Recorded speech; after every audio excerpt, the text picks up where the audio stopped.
쉬지 않고 흐르는 인생입니다. 빈손으로 왔다가 빈손으로 가는 인생입니다. 그래서 더 소중한 오직 한 번뿐인 여러분의 인생을 위한 영상입니다. 언젠가는 말을 못할 때가 옵니다. 그러니 따뜻한 말을 많이 하세요. 언젠가는 듣지 못할 때가 옵니다. 값진 사연, 값진 지식들을 많이 보고 많이 들으세요. 언젠가 웃지 못할 때가 옵니다. 그러니 웃고 또 웃고 활짝 많이 웃으세요. 언젠가는 움직이지 못할 때가 옵니다. 그러니 가고픈 곳 있으면 지금 어디든지 가세요. 언젠가는 사람이 그리울 때가 옵니다. 좋은 사람 많이 사귀고 만나세요. 언젠가 감격하지 못할 때가 옵니다. 그러니 마음을 숨기지 말고 마음껏 표현하고 사세요.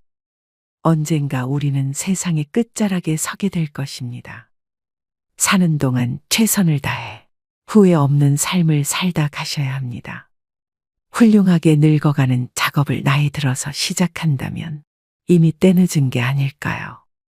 아이일 때 어른이 될 준비를 하듯이 멋진 노인이 되기 위해서 우리는 중년부터 차차 준비를 해야 합니다.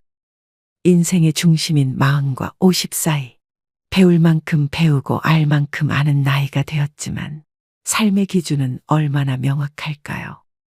자신만의 기준이 없다면 살아가는데 자주 흔들리고 자칫 인생이 걷잡을 수 없이 꼬여버릴 수도 있습니다. 공자는 무엇을 반복하느냐에 따라 앞으로의 방향이 정해지고 인생이 달라진다고 말합니다. 흘러가는 대로 살고 싶지 않다면 나 자신이 내 삶의 주인이 되어야 하며 스스로 일어설 수 있는 내면의 근력을 키워야 합니다.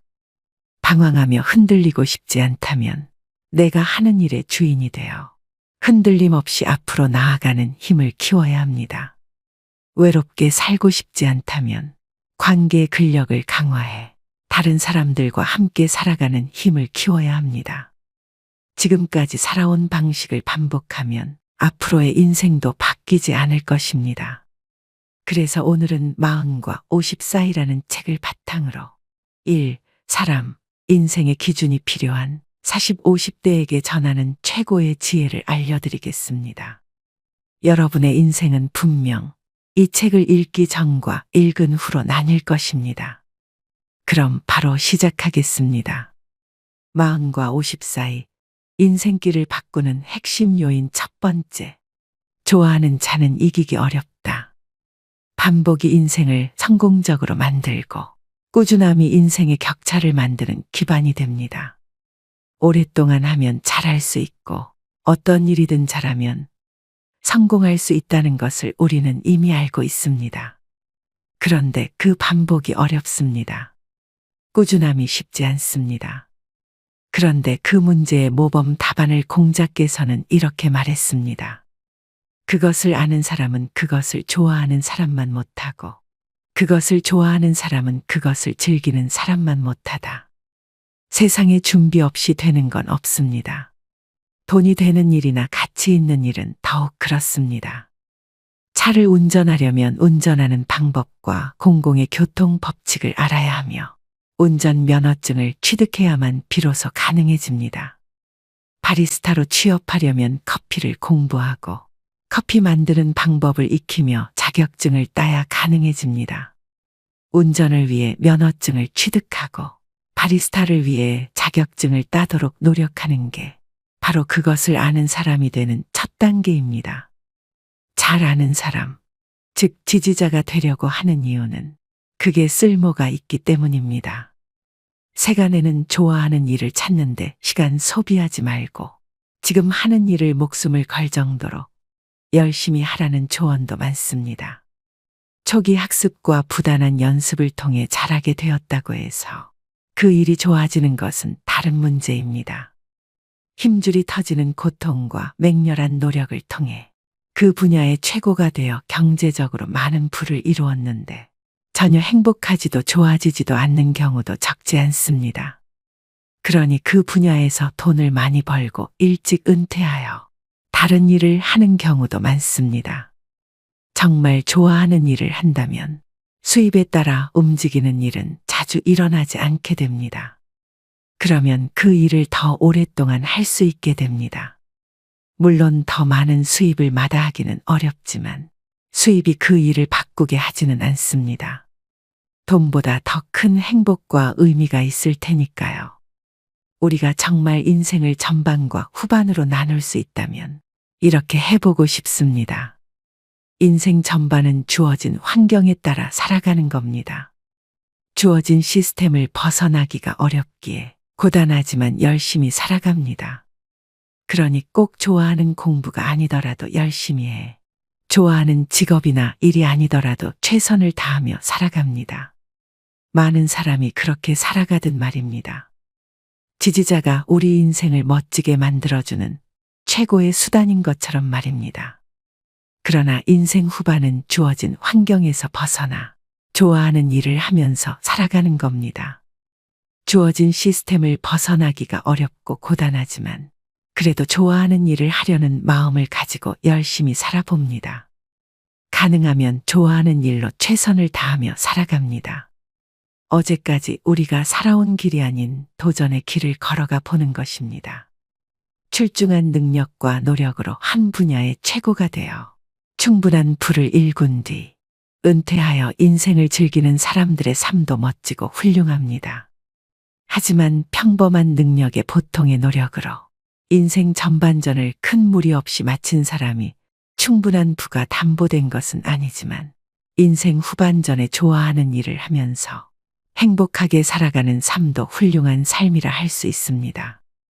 40과 50 사이 인생길을 바꾸는 핵심 요인 두 번째. 상대방이 아니라 자기를 걱정하라. 세상에 나와 비슷한 성향의 사람이 얼마나 있을까요? 내 마음을 온전히 알아주지는 않아도 섭섭하지 않을 정도, 아니 미워하지 않을 정도라도 이해해 줄 사람이 얼마나 있을까요? 가정이 평화롭고 조직이 조화롭기 위해서는 다른 사람들을 생각하지 않을 수가 없습니다. 그런데 문제는 다른 사람들은 내가 조종할 수 없다는 것입니다. 나와는 성향이 다른 사람들이기 때문입니다. 세상의 조화보다 갈등이 많은 이유가 여기에 있습니다. 그러니 2500년 전부터 그 갈등을 줄이는 전략을 꾀하지 않을 수 없게 된 것입니다. 논의 여러 편의 이 문제를 해결하기 위해서 노력했던 공자의 이야기가 반복하여 등장합니다. 공자께서 말씀하셨다. 남이 나를 알아주지 않음을 걱정하지 말고 남을 알지 못함을 걱정하라.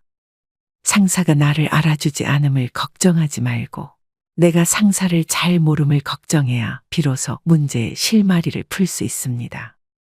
팀원이 나를 알아주지 않음을 걱정하지 말고 내가 팀원을 잘 모름을 걱정해야 비로소 문제가 풀립니다.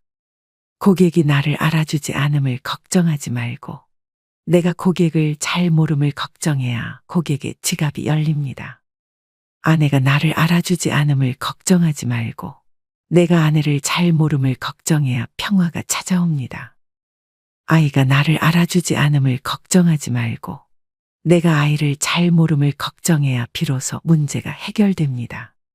업무가 나에게 맞지 않음을 걱정하지 말고 내가 업무에 관해 잘 모름을 걱정해야 비로소 일이 쉬워집니다. 공자께서 말씀하셨다.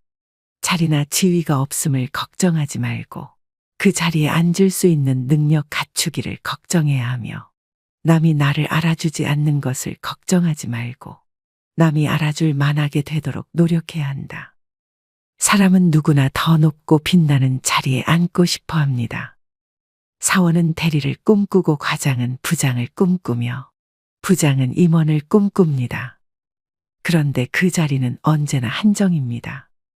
그러니 지위에 대한 꿈도 중요하지만 그 지위에 맞는 역량과 재능이 있는지를 먼저 생각하라는 현실적인 충고입니다.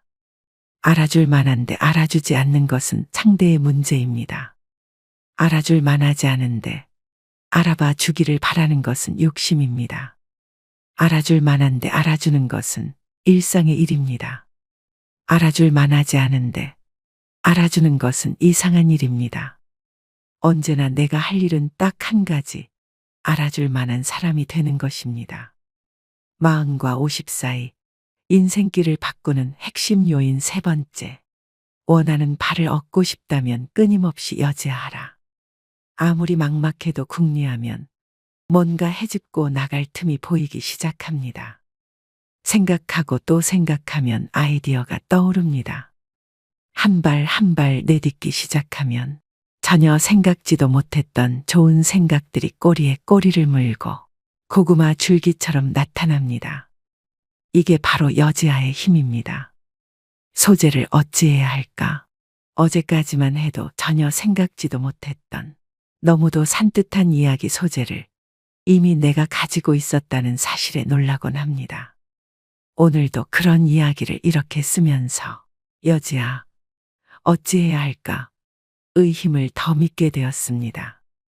어찌해야 할까? 어찌해야 할까? 라고 말하지 않는 사람은 나도 이미 어찌할 수가 없구나. 이는 2500년 전 공자께서 단순히 제자들의 교육이나 훈육을 위해 일시적으로 던진 말이 아닙니다. 삶의 여러 가지 고민과 걱정을 해결하기 위해 낮에는 밥도 제대로 먹지 못하고 밤에는 잠도 설쳐가면서 생각한 결과 공자가 찾아낸 방법은 바로 궁리였습니다. 그가 그렇게 치열하게 궁리하고 고민하지 않았다면 배움이라는 효용을 찾기 어려웠을 것입니다. 공자는 끝없이 궁리했고 배움을 찾았습니다. 그 배움을 통해 동양 최고의 성인의 반열에 오르게 되었습니다. 어찌해야 할까? 어찌해야 할까? 그 여지아 정신이 공자를 만들었습니다. 그러니 제자들에게 당당히 말한 것입니다. 좋은 직장, 나쁜 직장이 따로 있는 것이 아니라 그 안에서 어떻게 일하느냐가 더 중요합니다. 어찌해야 할까? 어찌해야 할까라고 스스로 궁리하지 않는 사람은 아무리 좋은 직장을 다닌다 해도 좋은 결과를 얻기가 어렵습니다. 좋은 사업, 나쁜 사업이 따로 있는 것이 아니라 그 안에서 어떻게 사업을 하느냐가 더 중요합니다.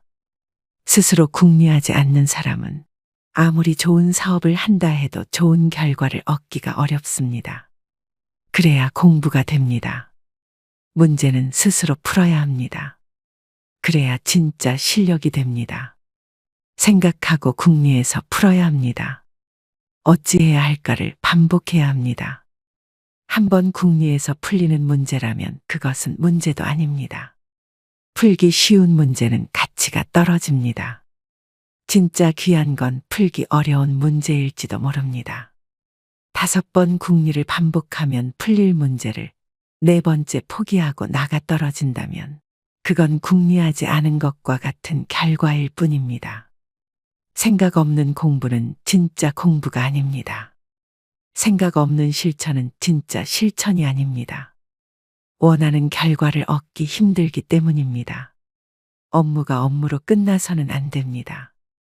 업무가 급여로만 끝나서는 안 됩니다. 직장 생활을 연봉으로만 맞바꾸어서는 안 됩니다. 업무는 자기 미래의 퍼스널 브랜드가 되어야 합니다. 업무는 현재의 직장을 퇴직하더라도 계속 자신을 살리는 강점으로 남아야 합니다. 직장 생활은 일을 통해 당당한 내가 되는 과정이어야 합니다. 그런 결과를 위해 필요한 게 있다면 바로 여지아입니다. 사장이 여지아를 하지 않고 직원에게만 여지아를 바라고 있다면 그 회사는 희망이 없는 기업입니다.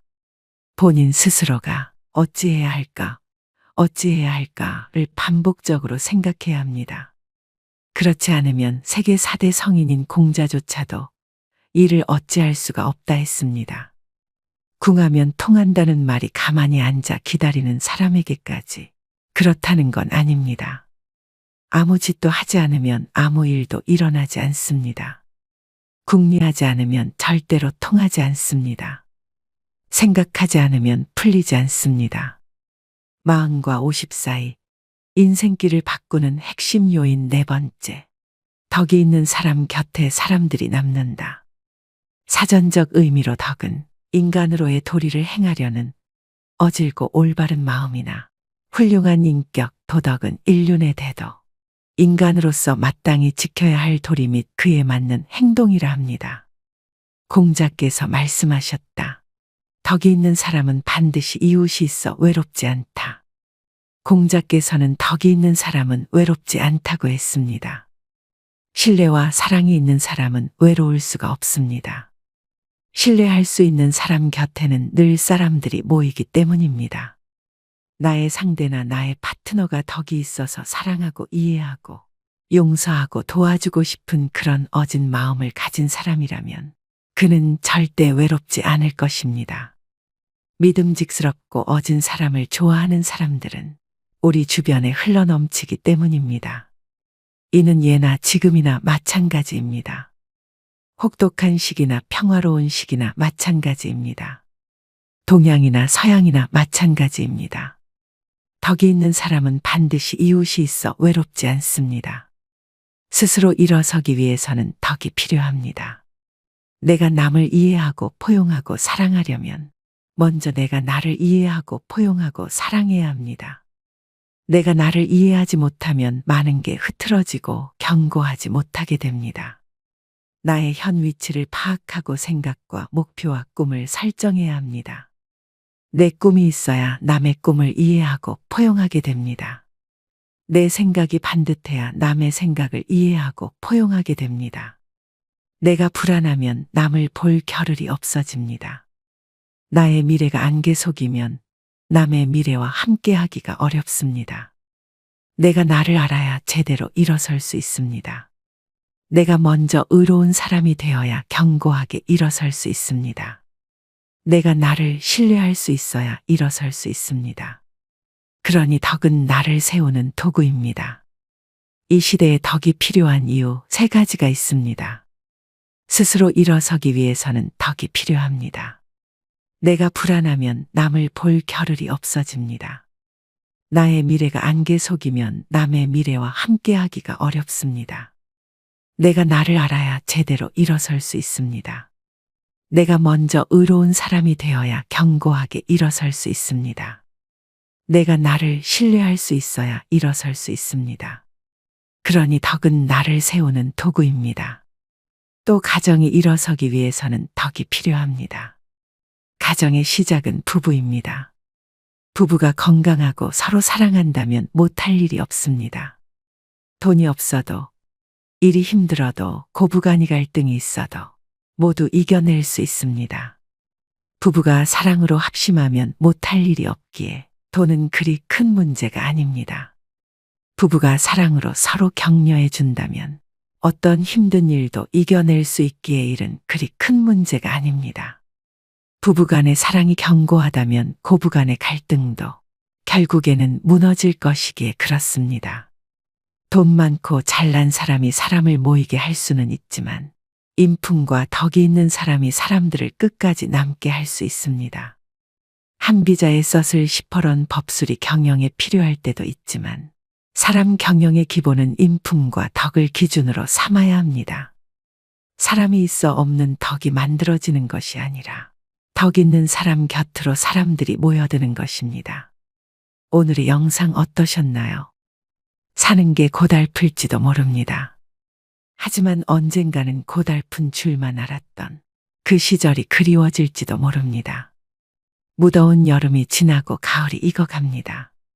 언제나 붉게 꽃 피우며 그칠 줄 모르던 배롱나무 백일홍도 조금씩 빛이 바래 하나 둘 떨어져 내리고 있습니다. 화무십일홍이여 건불 10년이라 했습니다. 학문을 익히고 뜻을 세우기는 어렵지만 소년은 늙기 쉽고 허송한 세월들은 후회스럽기 마련입니다. 곧 붉게 타는 단풍들을 보게 되겠지요. 그렇게까지 짧지 않았을 청춘이지만 지나간 날들은 모두 너무 짧았던 것처럼 느껴지고 청춘이 지난 후의 세월들은 바람처럼 빠르게 스쳐 지나갑니다. 봄날이 지난 후에 봄날이 너무 짧았다고 너무 빨리 지나가 버렸다고 후회하실 건가요? 미인방명이여 가인방명이라죠. 무릇 아름다운 시절은 후다닥 빠르게도 지나갑니다. 백일홍 하나 둘씩 뚝뚝 떨어져 내리면 머자나 산천은 온통 붉은 단풍으로 물들며 삭풍에 낙엽지며 떨어집니다. 언젠가는 이 아니라 멀지 않은 시일 내의 말입니다. 누군가에게는 이 가을이 마지막 가을일 수도 있습니다. 나는 아니라고 항변하고 싶겠지만 그건 아무도 모르는 일입니다. 앞으로 맞이할 숱한 봄날들이 기다리고 있다 하더라도 좋은 것은 좋은 것 아니겠습니까?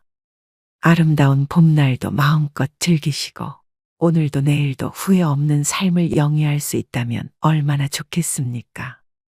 무엇보다도 마음속에 따사로운 햇살이 깃드는 하루 되시길 바라며 오늘도 노후의 지혜와 함께 해주셔서 감사드립니다. 황금빛으로 무르익어가는 여러분의 지혜로운 인생을 언제나 응원합니다.